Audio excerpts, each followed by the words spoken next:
ప్రాణ స్నేహితులు కమాన్ the dice. ఈయన క్యారెక్టర్ వచ్చేసి దేవగుడి రాఘవరెడ్డి.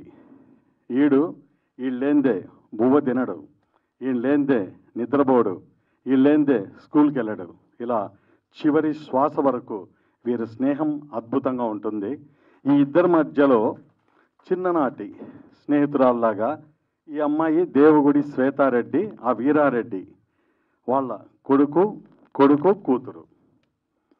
సో వీళ్ళతో ఆ ఇంట్లో పని చేసుకుంటున్న తరతరాలుగా ఉన్న ఒక కోటయ్య అనే మంగమ్మ అనే మన సురభి ప్రభావతి గారు చేశారు మంగమ్మ క్యారెక్టర్లో.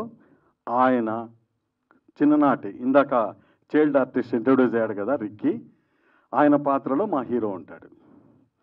సో ఈ విధమైన కల్ముషం లేని స్నేహం చివరి క్షణం వరకు ఒక ఎమోషనల్ డ్రామాగా రన్ అవుతుంది. ఇప్పుడు నేను దేవుడి వీరారెడ్డి గారి డైలాగ్ ఒకటి చెప్తున్నానండి. వీళ్ళు దేవుడికి బయలుదేరారు టెంపుల్ దగ్గర నుంచి.